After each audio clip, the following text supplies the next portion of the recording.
The land had always been quiet, the kind of place where you could hear the wind before you heard anything else. For most of his life, the land was all that mattered to one man who lived there. He grew up walking every corner of those acres, learning the feel of the soil, the sound of the creek that fed the small dam his grandfather built, the way the fields seemed to breathe after a rain. It was the one place he felt in control of his life, and the one thing he never planned to let go of. For years, he kept to himself and minded his own business. He wasn't the type who enjoyed crowds or loud conversations. The land was enough company. He worked small jobs around town when he needed money, but most days he stayed close to home, repairing fences, clearing brush, or checking the dam that held back the small reservoir. It wasn't a big dam, nothing like the ones people took pictures of on vacations, but it mattered to him. His grandfather built it to hold water for livestock decades ago. And even though the livestock were long gone, the dam was part of the family history. Things changed slowly at first. A new neighborhood had been built several miles away, and people talked about how fast the town was growing. He heard about it at the hardware store or when he went to buy gas. Developers coming in, new families moving in, people liking the quiet countryside. He didn't mind the growth as long as it stayed where it belonged. Then one morning, as he walked along the west edge of his land, he noticed a small orange flag sticking out of the ground. That was unusual. He didn't put it there. He bent down, pulled it from the soil, and examined it. A survey flag. He looked around and saw another one a few yards away, then another beyond that. His chest tightened a little. He didn't want trouble. Trouble had a way of finding people who didn't go looking for it. He followed the flags until they stopped at a patch of freshly disturbed dirt. Heavy tire tracks told him someone had driven equipment through his property. He felt a mix of confusion and irritation, but mostly confusion. No one had asked for permission. No one had even left a note. He turned around, shaking his head, hoping it was some kind of mistake. A few days passed before he heard the construction noises. At first it was faint metal clanking, engines humming in the distance. He tried to ignore it, figuring it was just road work or maybe something happening in a far-off field. But each day, the noise grew louder and more constant. The quiet countryside he depended on was slowly being replaced with the sound of progress, or at least what people in town call progress. One afternoon, curiosity got the best of him. He climbed into his truck and drove toward the sound. As he approached the edge of his land, he saw something that made him stop the truck right where it was. Beyond his fence line, construction crews were moving dirt, leveling ground, and setting foundation forms. New houses. A whole line of them. His heart sank. Not because new families were coming in, but because the houses were sitting on land that belonged to him. He walked over to the nearest worker and tried to stay calm as he asked who gave permission to build on that property. The worker shrugged, barely looking up from his equipment. He told him to talk to the development office or the HOA board they were working with. HOA, a homeowners association. He'd heard of them, mostly from people complaining about lawn rules or noisy neighbors. But he never imagined one would appear on his land. He drove to the temporary trailer, set up near the site, and asked to speak with someone in charge. A woman inside looked surprised, scrolling through paperwork as she told him the land had been purchased over a year ago by the development company. "That can't be," he said firmly. "I never sold anything." The woman flipped through a stack of documents, tapping her finger on one page. According to this, the parcel was transferred and recorded with the county. Everything is legal. He felt a wave of frustration building. He tried explaining that he had owned that land his entire life, and the documents she was looking at had to be wrong. But she didn't seem interested in hearing his side. She gave him the contact information for the HOA board and suggested he speak with them. When he reached out to the HOA board, things didn't get any better. They insisted that the purchase had gone through properly, and they treated him as if he were bothering them. One of the board members even implied that he was confused about his own property lines. That bothered him more than anything else, being talked down to by people who had never stepped foot on the land until recently. He gathered his documents, old maps, and his family's property deeds. He brought everything to the county office, hoping someone there would understand. The clerk was polite, but overwhelmed with paperwork. She promised to look into it, but days turned into weeks and weeks into months. Meanwhile, construction continued. Foundations became frames. Frames became houses. Each time he walked the boundary of his land, it felt smaller. Not because the land had physically changed, but because the feeling of ownership was being chipped away by people who didn't care about the history of the place or the effort it took to maintain it. They only cared about new homes, new roads, and new families who would pay dues to their association. He tried to stay hopeful, believing the truth would come out eventually. He trusted the documents his grandfather had kept safe for decades. He trusted the markers he had lived with his whole life, but the world around him seemed to keep moving forward without waiting. One afternoon, as he watched workers install fences around the new houses, he felt something inside him tighten. It wasn't anger, not yet, but it was close. It was frustration mixed with disbelief. It's mixed with the fear that he was losing something he never thought anyone could take. The worst part wasn't the construction or the noise. It wasn't even the houses themselves. It was the way the HOA treated him, as if he didn't matter, as if he didn't exist. They sent him notices warning him not to trespass on their land. They placed signs on roads he had driven all his life, claiming private access only. They acted as if everything belonged to them now. He tried to explain to one HOA member that the land they were fencing off included his dam. The dam his grandfather built. The dam that stored water he had been responsible for maintaining. But the HOA member waved him off, saying the dam was within their new recreational area and would be handled by them. He walked away before he said something he would regret at night. He sat on his porch and listened to the distant noise of construction. He thought about his grandfather, about the long days they spent fixing the dam, clearing trees and walking the property line. He thought about how simple life had felt then, how steady and predictable. He didn't know how things got so complicated. Maybe it was the county's mistake. Maybe it was the developers pushing through paperwork without checking anything. Maybe it was something else entirely. All he knew was that the land he cared for more than anything in the world was slipping away one concrete slab at a time. He wasn't sure what he was going to do next. He wasn't the type to fight, and he definitely wasn't the type to give up. All he could do was gather more information, talk to more people, and hope someone would finally listen.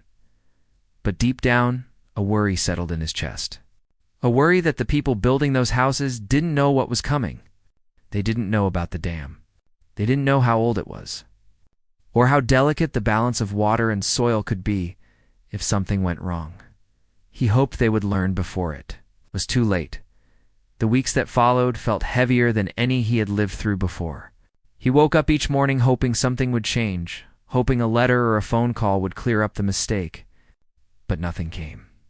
Instead, the sounds of construction grew louder, and more houses began to take shape on the land he still believed was rightfully his. He tried to stay calm. He tried to trust that the truth would rise to the surface. But trusting became harder every day. One morning, he drove into town to speak with a lawyer. He wasn't someone who liked dealing with paperwork or long explanations, but he knew he needed help. The lawyer listened kindly and flipped through the documents he brought. After a while, the lawyer leaned back and said, "You have the right paperwork. But fixing this might be harder than you think." He didn't understand. "If the land is mine," he said, "how can someone build on it?" The lawyer explained how a single mistake in a recorded document could open the door to developers. Maybe the county misfiled something. Maybe someone misunderstood a parcel number. Maybe someone bought land from the wrong person entirely. Once construction began, untangling, it became complicated. Developers don't slow down, the lawyer said, and HOAs don't like being told they're wrong. The conversation left him uneasy, but he agreed to let the lawyer start the process. He didn't have much money, but he paid what he could and hoped it would make a difference. Weeks turned into months. The legal process moved slower than he ever imagined. While the paperwork crawled through the system, the construction crews moved fast. Houses that had been nothing but lines on a blueprint were now standing, fully framed with roofs and windows, 35 houses, all lined up like they had grown from the ground overnight. People started moving in too. Families unloading boxes. Kids running around yards that weren't theirs. Cars parked on driveways poured over land he still paid taxes on. He watched from a distance, unnoticed and unacknowledged, like a ghost wandering his own home. He tried to talk to the HOA again, tried to show them the deeds and the maps that had guided his family for generations. But every meeting felt the same. They barely listened. They smiled politely but didn't believe him. They acted as if he were making up a story to cause trouble. One board member even said if the land was yours, the county wouldn't have approved the development. He wanted to shout, but he didn't. He felt small in that room full of people who had already decided he didn't matter. Then came the fines. It started with a letter in the mail accusing him of trespassing on his own land. He read the paper 3 times, not sure if he misunderstood it. But the words stayed the same. According to the HOA, he had walked onto restricted community property. They claimed he entered a home site without permission. They demanded payment for breaking neighborhood rules. He wouldn't pay. But the letters kept coming. Each one felt more bold, more demanding. The HOA wrote to him like he was an outsider, like he was someone trying to cause problems. There were days when he felt defeated. Days where the weight of everything sat on him so heavily he couldn't think straight. He wasn't angry, yet not fully, but frustration grew inside him like a slow storm to keep his mind busy. He focused on tasks he understood: fixing the fence, cleaning the dam, walking the land that had always been his. He tried to find comfort in the simple work he grew up doing. But even that didn't stay simple for long. One afternoon, he found a team from the HOA marking off a section of his land with bright blue stakes. When he approached them and asked what they were doing, they said they were planning to build a recreational walkway. A walkway? He repeated, confused. Yeah, one of them said. A nature trail for the neighborhood. The HOA approved it. He pointed toward the dam. You're too close, he said. That ground isn't stable, it's old. It wasn't built for this kind of construction. The workers shrugged. They were just following orders.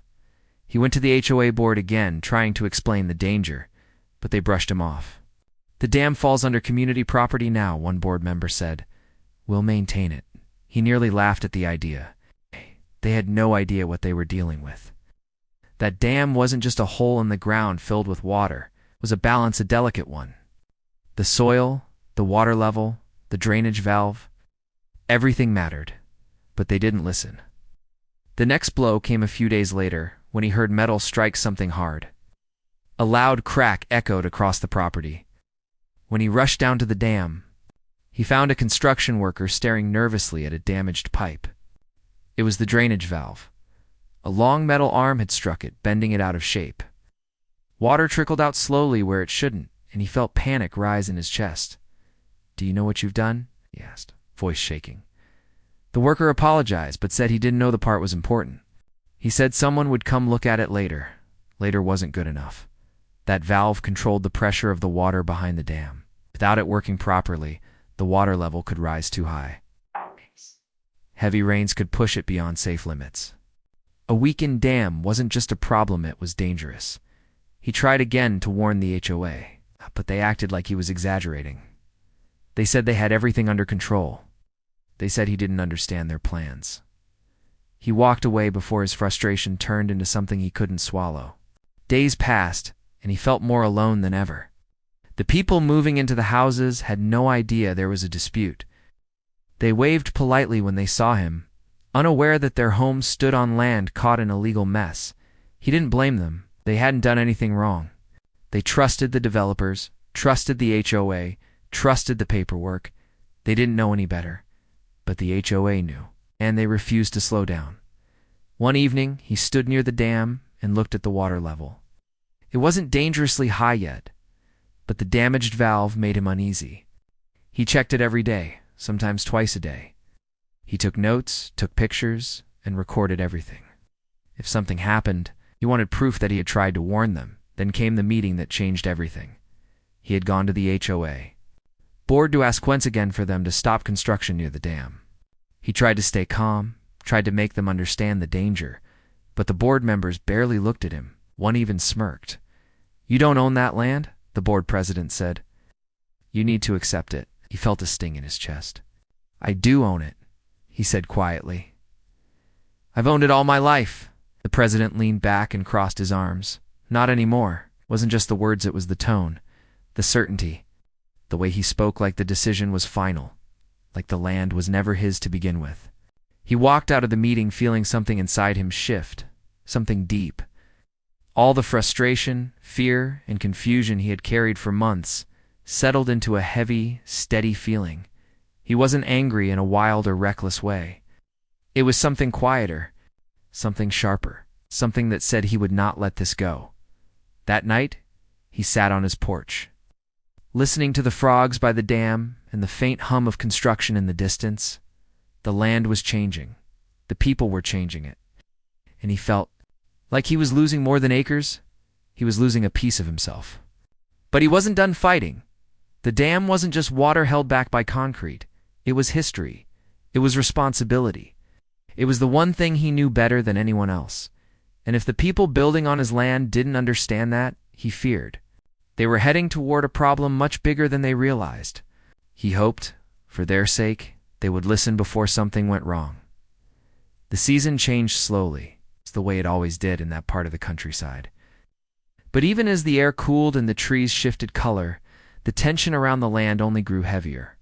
The houses were nearly finished now. Fresh paint, trimmed yards, clean driveways.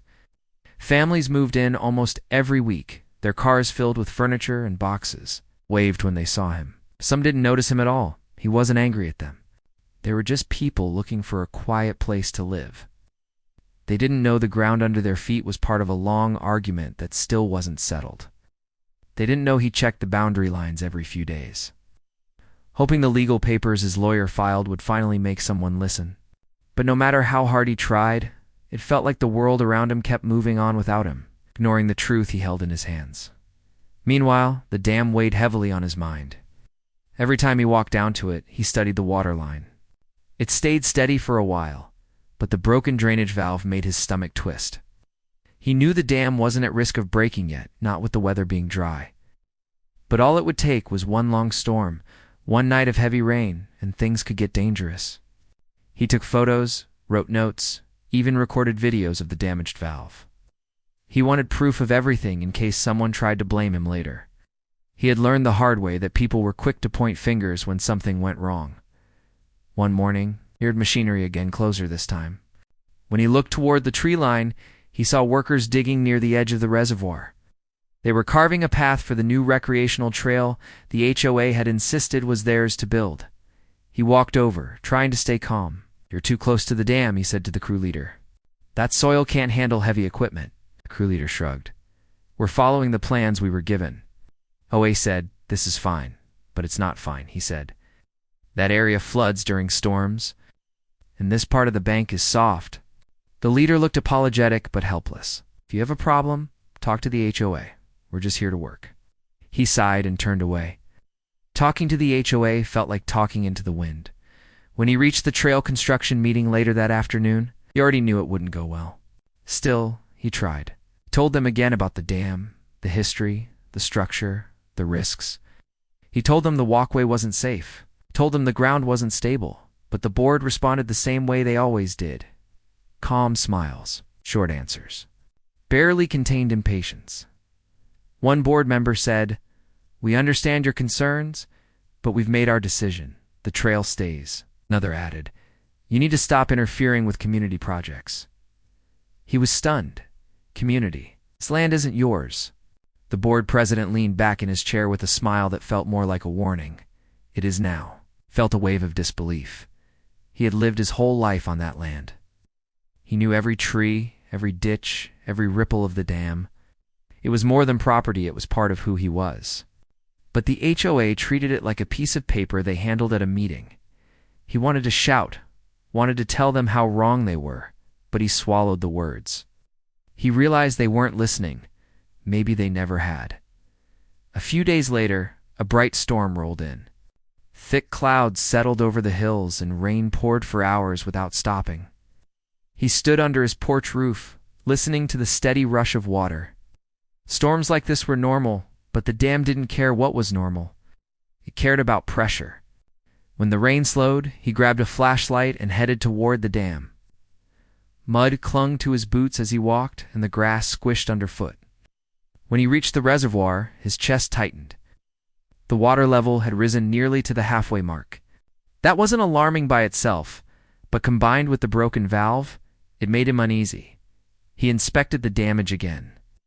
The bent metal had gotten worse, possibly from the Hifting soil around it. Water dripped steadily from the crack, and the pressure didn't look balanced. He knew he needed help, real help. So the next day, he drove back into town and spoke with another lawyer. This one specialized in land disputes and property issues. He explained everything again. From the survey flags to the houses to the damaged valve, the new lawyer listened carefully and nodded. "It's a complicated case," he said, "but it's not impossible. You have a strong claim. The county records don't line up, and the sale shouldn't have gone through." For the first time in a long time, he felt a bit of hope. Then the lawyer added, "But it might be months before anything changes. Maybe longer." The hope dimmed, but he thanked him anyway. He didn't have many choices left. When he returned home, he found something waiting for him on his gate, a bright notice from the HOA. This time, they weren't accusing him of trespassing.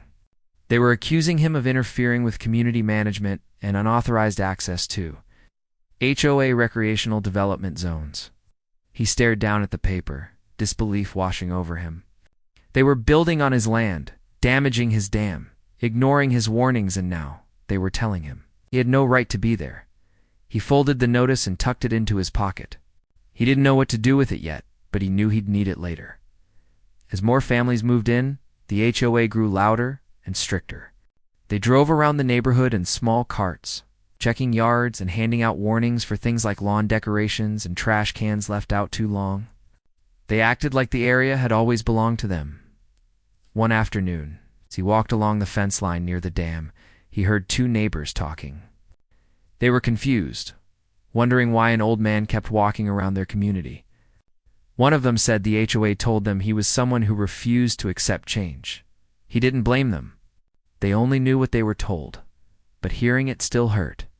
As time passed, he started noticing hairline cracks in the soil near the trail construction site. Heavy machinery had pushed the dirt lower than it was supposed to be. The soil was packed in some places and loose in others. It didn't take an engineer to know it wasn't stable. He took pictures of the cracks and wrote the dates. He even measured how far some of the stakes had shifted from where they were originally placed. He tried to talk to the crew again, but they told him to speak with the HOA. Everything circled back to the HOA. One afternoon, after another frustrating meeting, he stood outside the HOA office trailer. He watched the board members walk out, laughing and talking like nothing was wrong. He approached and tried one last time to talk about the dam. The board president glanced at him and said, "Please stop. We have everything under control." "You don't," he said. "You don't even understand what you're dealing with." The president sighed. "You need to stop acting like this land is yours." "It is mine," he said quietly. The president gave him a look he would never forget. Not anymore. Those words settled into the deepest part of him. Not in a loud, angry way, but in a quiet way that felt final. Like a door closing, he walked home slowly, the weight of everything pressing down on him. He thought about the dam again, about the broken valve, about the rising water. He thought about the trail too close to the edge. He thought about all the warnings he had given that no one seemed to care about. He started to worry not for himself, but for the people living in those new houses. They didn't know the land like he did. They didn't know how quickly water could change everything. He didn't want anyone to get hurt. He didn't want trouble. He just wanted the land to be respected for what it was. But the feeling inside him, the one that had been building for months, kept growing. A stubborn, heavy feeling. A feeling that told him things couldn't continue like this. He knew a storm was coming. Not the kind with thunder and rain, but the kind made from consequences. And deep down, he feared the HOA had no idea what they were about to face. The next few weeks felt like walking on a thin, stretched line. Every day he checked the dam, checked the cracks in the soil, checked the rising tension between himself and the HOA. It felt like everything was inching toward something he couldn't stop. Even though he tried again and again to warn them, The weather stayed mostly calm at first. A few clouds here and there, soft rain that didn't last long, and chilly nights that made him think maybe things would hold together a little longer. But deep inside, he knew the dam wasn't what it used to be. It wasn't built for this kind of pressure, not with the valve damaged and the soil shifting. One morning, when he walked down to the dam, he noticed something different. The water line had climbed higher than usual, even though there hadn't been any major storms. That meant the seepage from the broken valve wasn't enough to release the pressure. Every inch the water rose meant more weight pressing against the old concrete wall. He crouched down and inspected the cracks in the earth near the spillway. They were longer now, slightly wider than before. The soil had shifted from the heavy machinery that had been used to carve the trail. He felt a cold worry fill his chest. This wasn't just a damaged valve anymore. The whole balance of the dam was off. He took more pictures and videos, speaking softly into his phone to document every detail. He wasn't documenting for social media or anything like that. He was documenting because he feared the day someone would ask, "Why didn't you say something?" He said something. Many times, but no one wanted to hear. Days later, dark clouds began gathering over the hills. The kind that didn't drift by quietly. They stacked thick and heavy, ready to let down everything they carried. The air felt humid and thick, and even the birds seemed quieter. He stood on his porch, watching the sky darken. His stomach tightened. "Not now," he whispered to himself. "Not like this." But the weather didn't care about timing. The storm arrived in the late afternoon, sudden and full of force. Rain poured hard and fast, hitting the roof like 1,000 drumming hands. Wind pushed the trees, bending them in ways that made him nervous. He stepped off the porch and walked toward the dam. Even though the rain soaked him within seconds, by the time he reached the reservoir, the water was rising quickly. Waves slapped against the sides. The broken valve let out a thin trickle, barely enough to make a difference. He stood there, watching the water level climb inch by inch. He knew the dam wouldn't break tonight. Not yet. But if the rain kept coming for hours or days, the risk would grow. The old structure wasn't built to handle this kind of pressure for long. He stayed there for as long as he could before heading back to the house. Dripping and cold. He tried calling the county emergency office, but they were overwhelmed with storm-related calls. He tried emailing pictures to the HOA, but they only responded with a short, dismissive message. "We have assessed the situation. No action required." He stared at the message in disbelief. They hadn't assessed anything. They hadn't stepped foot near the dam since dismissing him the last time. The rain continued through the night. It wasn't a constant downpour, but it came in heavy waves. He barely slept, waking up every hour to check the water through the window. By sunrise, the storm slowed, but the reservoir was nearly full. He felt a knot in his throat as he walked toward the dam again. The air was cold, and mist hovered over the water. The surface looked too still, too high. He could almost feel the pressure behind the concrete wall. As he stood there, he thought about the new houses just yards away.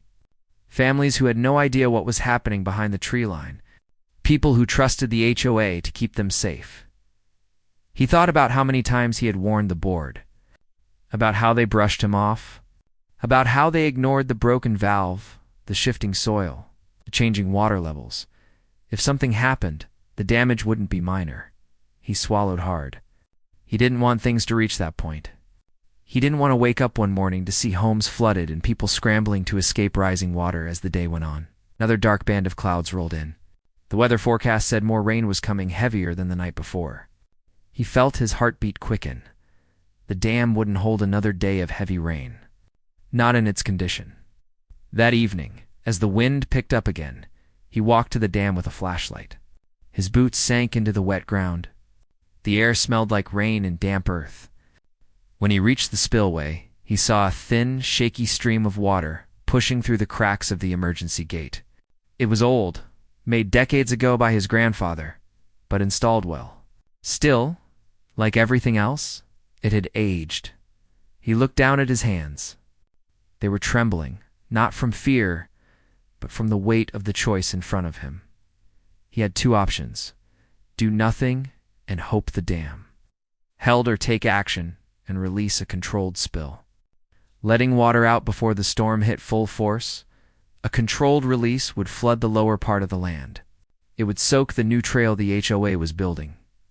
It would spread over the construction zone and seep toward the houses built too close to the line. It wouldn't destroy anything, but it would cause damage. He stood there in the dark, rain tapping lightly on his jacket, thinking about what his grandfather would have done. He remembered being a kid, holding a flashlight while his grandfather checked the dam during storms just like this. Water is patient, his grandfather once told him, but it doesn't forgive mistakes. He repeated those words in his head now. Water didn't forgive the HOA's mistakes. It didn't forgive the damaged valve. It didn't forgive the heavy machines that tore through land that should have been left alone. If the dam burst, the damage would be far worse than any controlled release. He walked to the lever that controlled the emergency spill gate. It was rusted, cold, and stiff under his hand. He hesitated for a moment, listening to the faint rumble of the storm heading closer. Then he took a deep breath, gripped the lever with both hands, and pulled. It took everything he had to force the old metal to move. At first, it didn't budge. Then it groaned loudly, as if waking from a long sleep. Finally, the gate gave way. Water poured out in a strong, steady flow. It rushed down the spillway, carving through the brush, moving fast toward the trail and the open land. It wasn't violent or destructive. It wasn't a chaotic burst. It was controlled, the exact thing the emergency gate was built for. He stepped back, watching the water spread. It moved across the dirt path where the new trail was being carved, washing away loose soil and stakes. It flooded low ground, creating wide, shallow pools. Lights flicked on in some of the nearby houses as people noticed the sudden change. He heard distant voices, confused, startled but not panicked.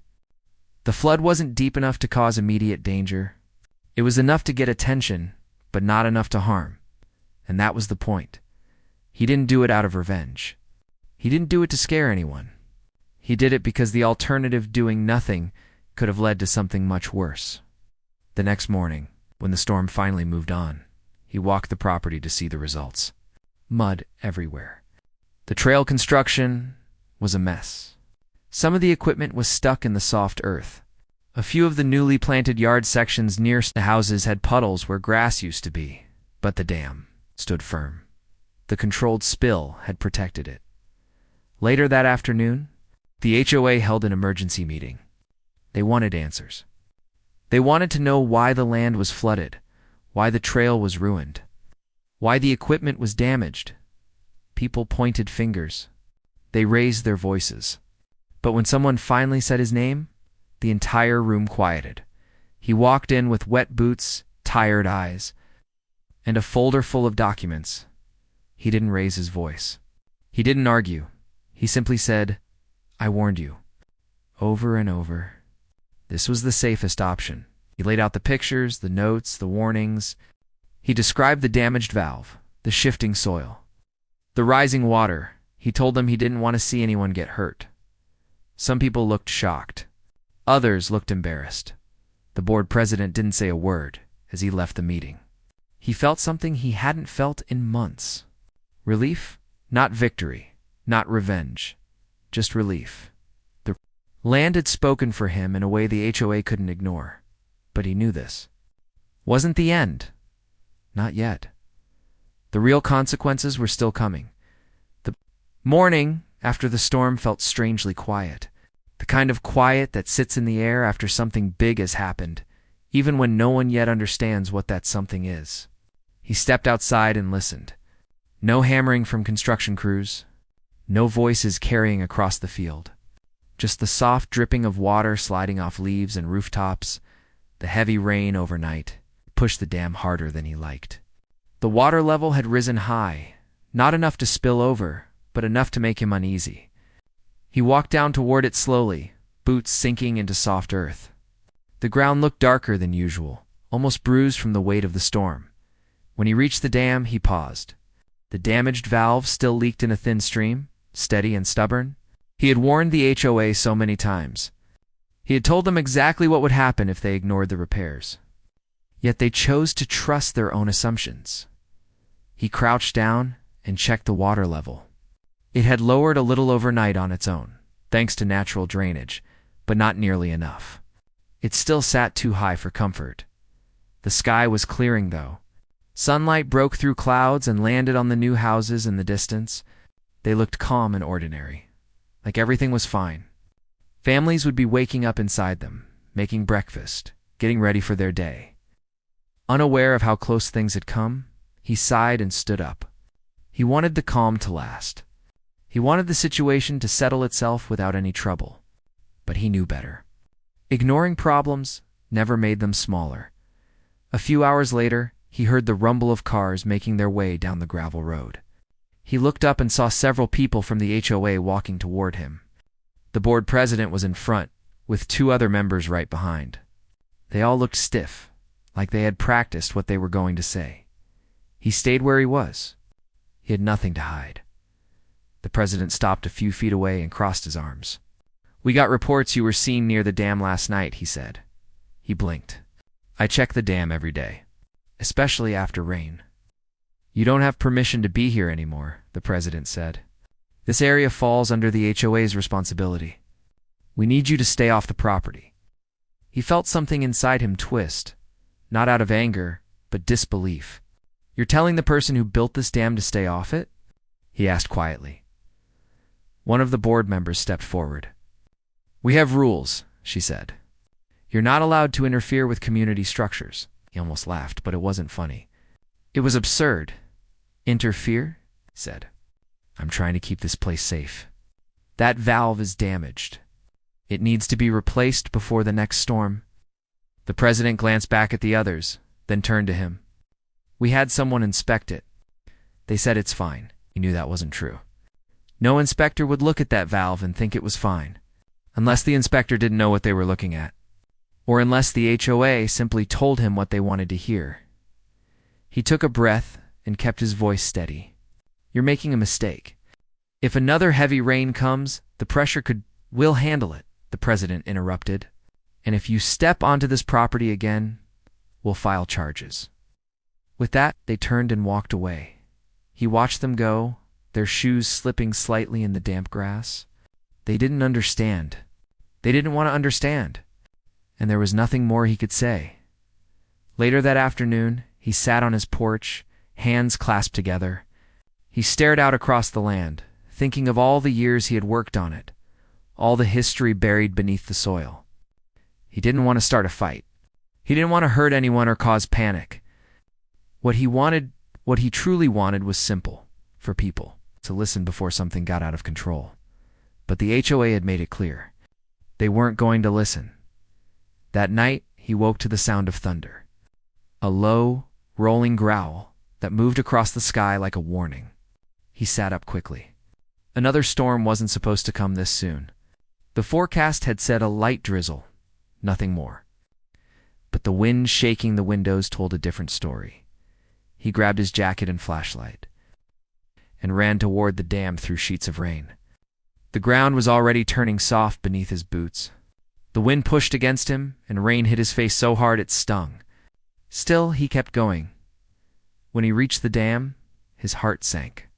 The water level had risen faster than he expected. The damaged valve leaked in a strong, steady stream now, unable to release pressure fast enough. The earth below it trembled slightly, a warning he felt more than heard.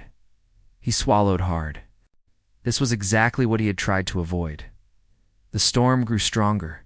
Lightning flashed across the sky, illuminating the houses built too close to the floodplain. He could see lights turning on in a few windows. People were waking up. He stood there for a moment, breathing heavily, rain soaking through his clothes. He had spent months fighting for someone to take this seriously. Now nature was forcing the issue. He pulled out his phone and called emergency services, reporting the danger. He didn't mention the HOA. He didn't mention the legal dispute. None of that mattered right now. He just told them the dam was under pressure and could fail if the storm didn't ease up. The dispatcher said help was on the way. Minutes passed. The rain kept pouring. Water rushed harder against the barrier. Every second felt too long. Then he heard voices behind him, panicked, shouting over the storm. He turned and saw people from the neighborhood making their way toward him, flashlights in hand. Some carried umbrellas, others just ran through the rain. One man called out, "What's happening?" "Our phones got an alert about a flood warning." He pointed at the dam. "The valve's damaged. The water's too high. You all need to get to higher ground right now." Fear flashed across their faces, but they didn't question him. They hadn't known about the damaged valve. They hadn't known the HOA ignored his warnings. All they knew now was that someone who understood the land was telling them to move. Within minutes, people rushed to gather their families. Cars started pulling out of driveways. Porch lights flickered on as neighbors banged on doors to warn each other. The storm swallowed their voices, but their urgency was unmistakable. He stayed near the dam, watching, waiting, hoping the emergency crew would arrive in time. Finally, he saw flashing lights in the distance trucks splashing through muddy roads. A team of workers hurried toward him, carrying equipment. They didn't waste a second. They inspected the valve, felt the softening earth, and shouted instructions to each other. One of them turned to him and said, "You did the right thing calling. This could have gotten bad fast." He nodded but didn't speak.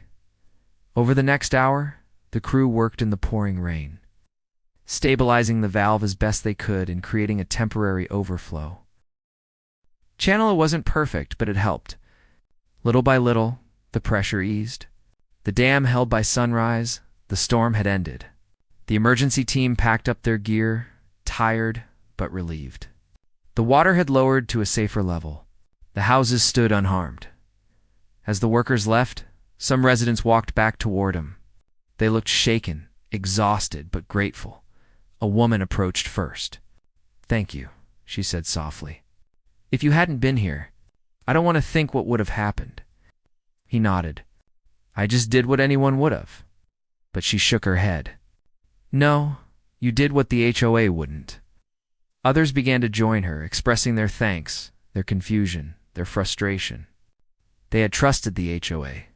They had assumed everything was safe. Now they understood the truth. Later that day, the HOA board called an emergency meeting. This time they didn't speak with confidence or arrogance. They looked pale, shaken, and unsure. The president cleared his throat. "We made mistakes," he said, "and we should have listened to you from the beginning." He didn't answer. He wasn't interested in blame or apologies. What mattered was that everyone was safe. After the meeting, some residents approached him again. They asked about the land, about the dam, about the legal issues. They wanted to understand everything they hadn't been told. He took his time explaining it all. Not with anger, not with resentment, just honesty. The land dispute would continue, of course. Lawyers would handle it. Papers would be examined. Mistakes would be corrected. But something had changed. For the first time in months, he didn't feel alone.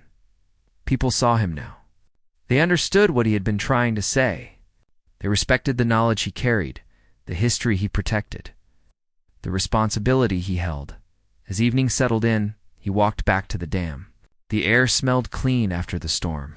The water moved calmly, like it too had taken a deep breath after a long night. He sat on a smooth rock and watched. The sky turned soft shades of orange and pink. He didn't know exactly how everything would be resolved, but he knew the land would heal, the truth would come out, things would slowly fall into place. The dam stood strong again, and so did he.